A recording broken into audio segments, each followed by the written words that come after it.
To understand this, you have to go back to what young brother here referred to as the house Negro and the field Negro. Back during slavery, there was two kinds of slaves. There was the house Negro and the field Negro. The house Negro, they lived in the house with master. They dressed pretty good. They ate good because they ate his food, what he left. They lived in the attic or the basement, but still they lived near their master. And they loved their master more than the master loved himself. They would give their life to save their master's house quicker than the master would.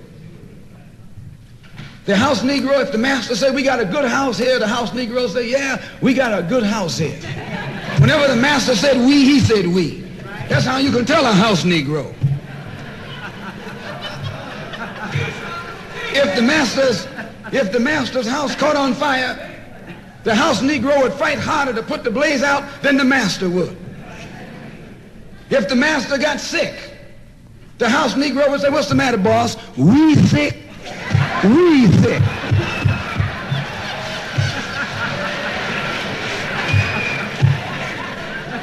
He identified himself with his master more than his master identified with himself.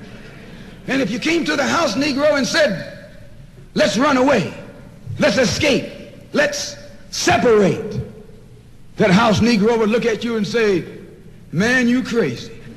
What you mean separate? Where is there a better house than this? Where can I wear better clothes than this? Where can I eat better food than this? That was that house Negro. In those days, he was called a house nigger. And that's what we call him today because we still got some house niggers running around here.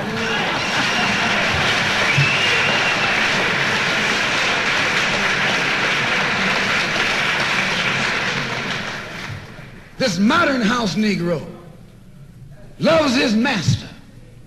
He wants to live near him. He'll pay 3 times as much as the house is worth just to live near his master. And then brag about, I'm the only Negro out here.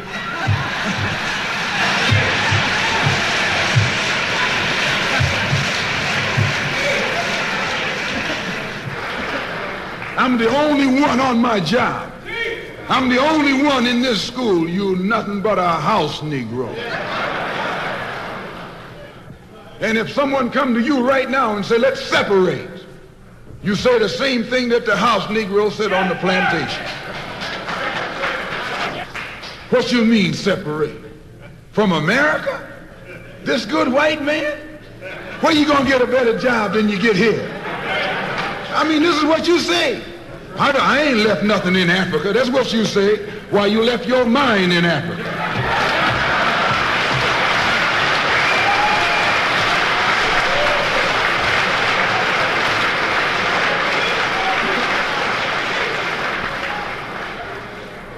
On that same plantation, there was the field Negro. The field Negro, those were the masses. There was always more Negroes in the field than there was Negroes in the house. The Negro in the field caught hell. He ate leftovers. In the house, they ate high up on the hog. The Negro in the field didn't get nothing but what was left of the insides of the hog. They call them chitlins nowadays. In those days, they call them what they were, guts. That's what you were, a gut eater. And some of you all still gut eaters.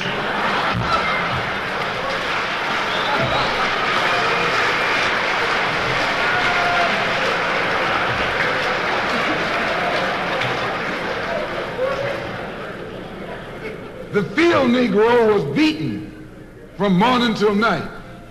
He lived in a shack, in a hut.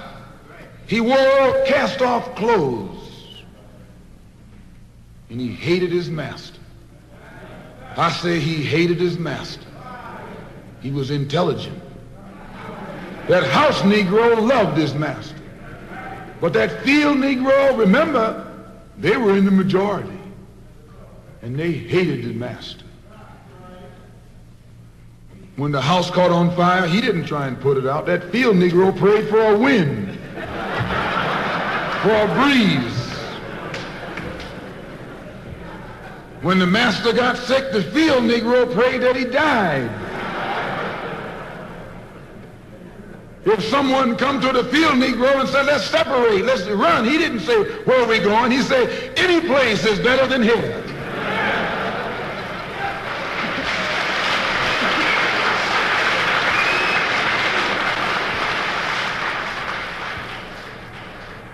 You got field Negroes in America today.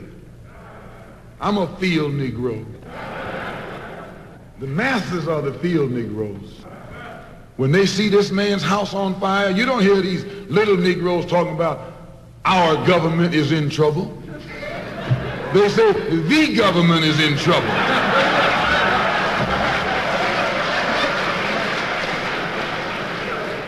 Imagine a Negro, our government. I even heard one say our astronauts. They won't even let him near the plant. And our astronauts, our Navy, that's a Negro that's out of his mind. That's a Negro that's out of his mind. Just as the slave master in that day used Tom, the house Negro, to keep the field Negroes in check, the same old slave master today has Negroes who are nothing but modern Uncle Toms, 20th century Uncle Toms, to keep you and me in check, keep us under control, keep us passive and peaceful and nonviolent. That's Tom making you nonviolent. It's like when you go to the dentist and the man is going to take your tooth. You're going to fight him when he start pulling. So they squirt some stuff in your jaw called Novocaine to make you think they're not doing anything to you. So you sit there, and because you got all that Novocaine in your jaw, you suffer peacefully.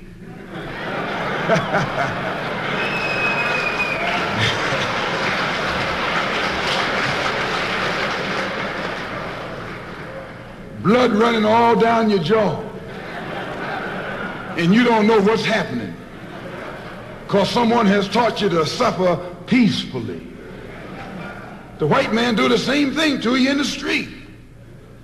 When he want to put knots on your head and take advantage of you and don't have to be afraid of you fighting back, to keep you from fighting back, he get these old religious Uncle Toms to teach you and me. They're just like Novocaine, suffer peacefully. Don't stop suffering, just suffer peacefully. As Reverend Cleave pointed out, let your blood flow in the streets. This is a shame. And you know he's a Christian preacher. If it's a shame to him, you know what it is to me.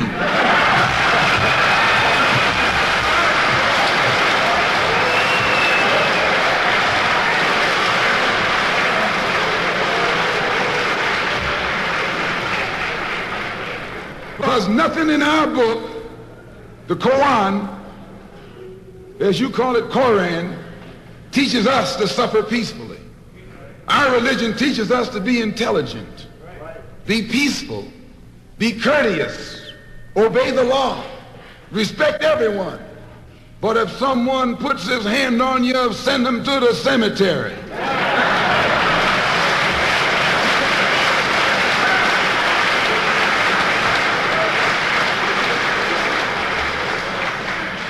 That's a good religion. In fact, that's that old-time religion.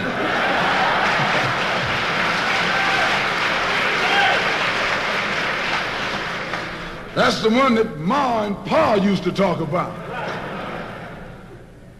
An eye for an eye, and a tooth for a tooth, and a head for a head, and a life for a life.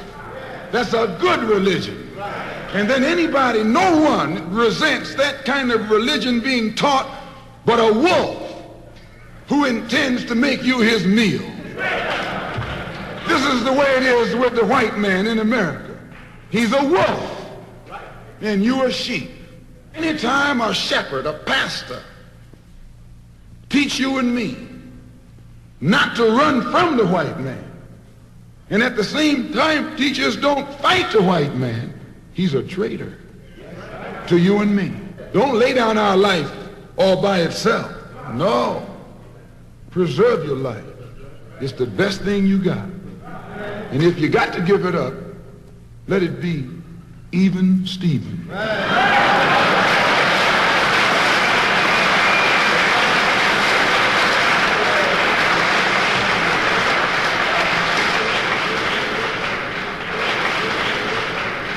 The slave master took Tom and dressed him well and fed him well and even gave him a little education.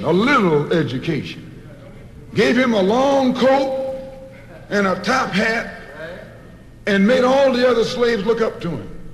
Then he used Tom to control them. The same strategy that was used in those days is used today by the same white man. He take a Negro, so-called Negro, and make him prominent, build him up, publicize him, make him a celebrity, and then he becomes a spokesman for Negroes and a Negro leader.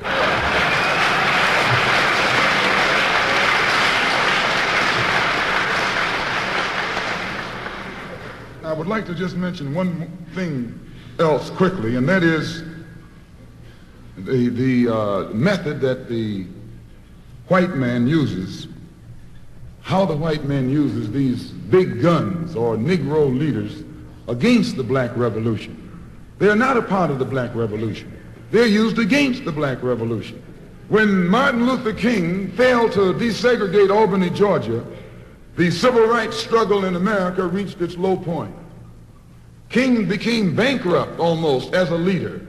Plus, even financially, the Southern Christian Leadership Conference was in financial trouble. Plus, it was in trouble, period, with the people when they failed to desegregate Albany, Georgia. Other Negro civil rights leaders of so-called national stature became fallen idols. As they became fallen idols, began to lose their prestige and influence, local Negro leaders began to stir up the masses. In Cambridge, Maryland, Gloria Richardson. In Danville, Virginia, and other parts of the country, local leaders began to stir up our people at the grassroots level.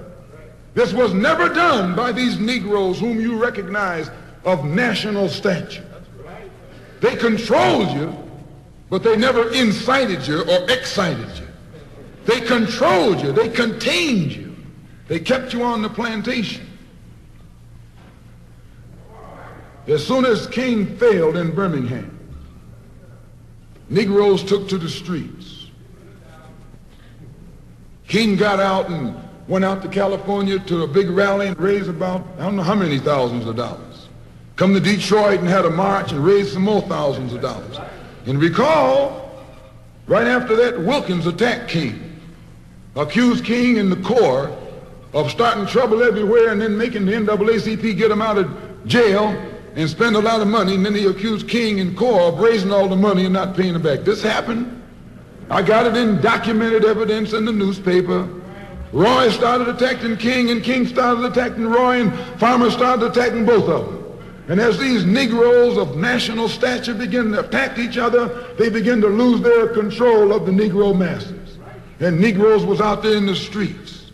They was talking about, we're going to march on Washington. By the way, and right at that time, Birmingham had exploded, and the Negroes in Birmingham, remember, they also exploded.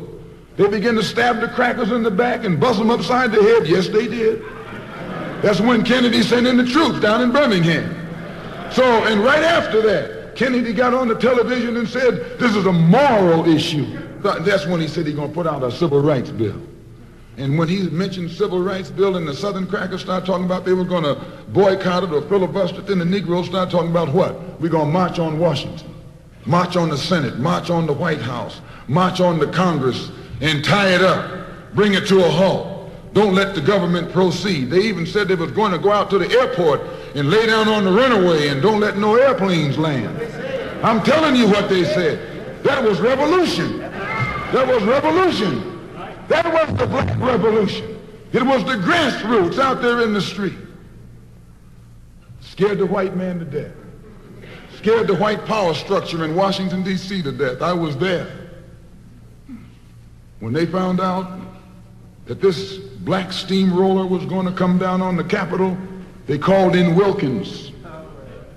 They called in Randolph. They called in these national Negro leaders that you respect and told them, call it off. Kennedy said, look, you all letting this thing go too far. And old Tom said, boss, I can't stop it because I didn't start it.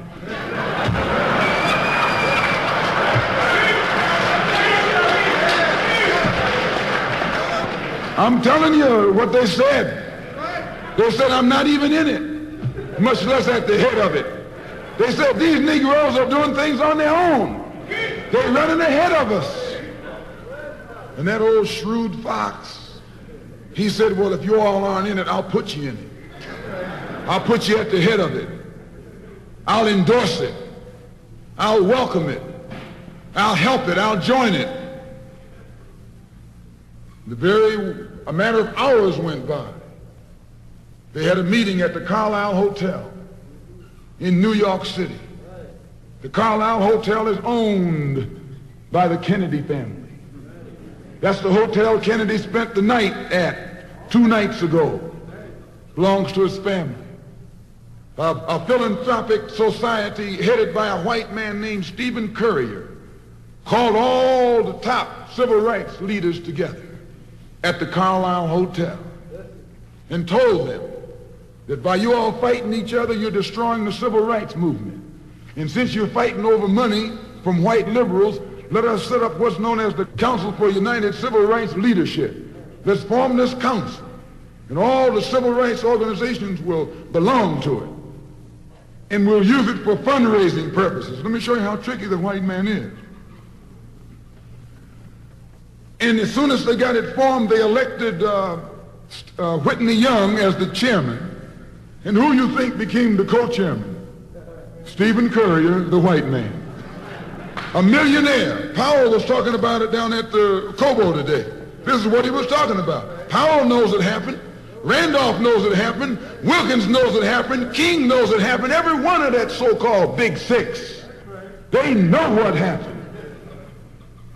Once they formed it with the white man over it,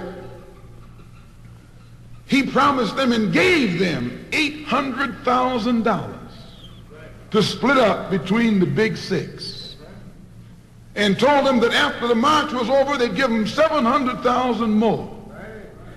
$1.5 million split up between leaders that you've been following, going to jail for, crying crocodile tears for, and they've nothing but Frank James and Jesse James and brothers.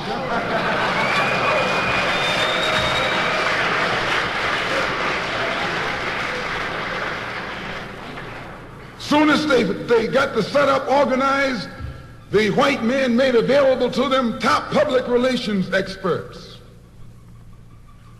opened the news media across the country at their disposal, and then they began to project these Big Six as the leaders of the march. Originally, they weren't even in the march. You was talking this march talk on Hastings Street. Is Hastings Street still here? On Hastings Street.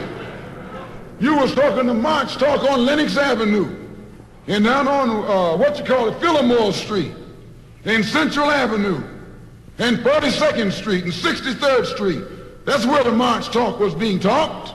But the white man put the Big Six ahead of it, made them the march. They became the march. They took it over. And the first move they made after they took it over, they invited Walter Reuther, a white man. They invited a priest, a rabbi, and an old white preacher. Yes, an old white preacher. The same white element that put Kennedy in power, labor, the Catholics, the Jews, and liberal Protestants. Same clique that put Kennedy in power joined the March on Washington. It's just like when you got some coffee that's too black which means it's too strong, what you do, you integrate it with cream.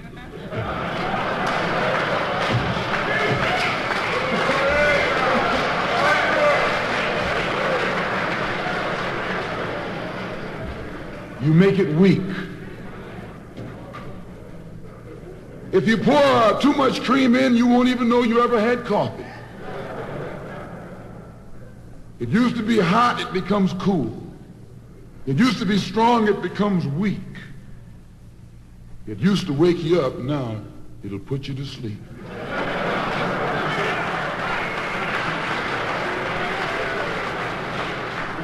This is what they did with the March on Washington. They joined it.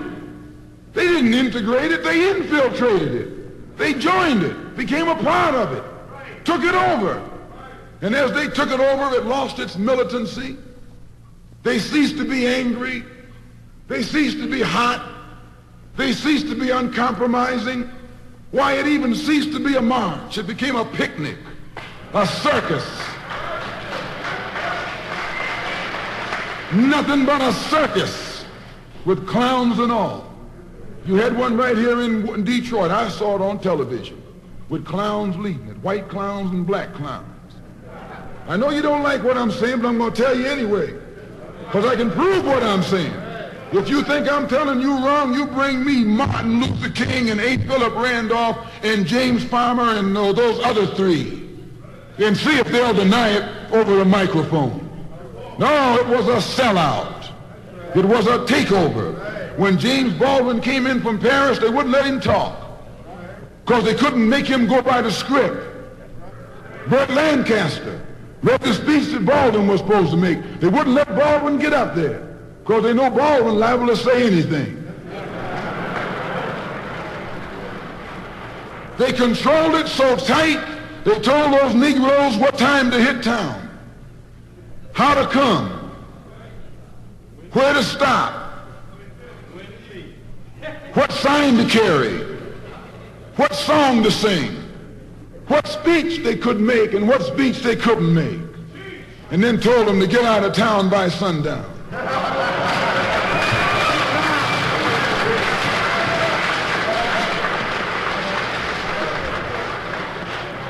And every one of those Toms were out of town by sundown.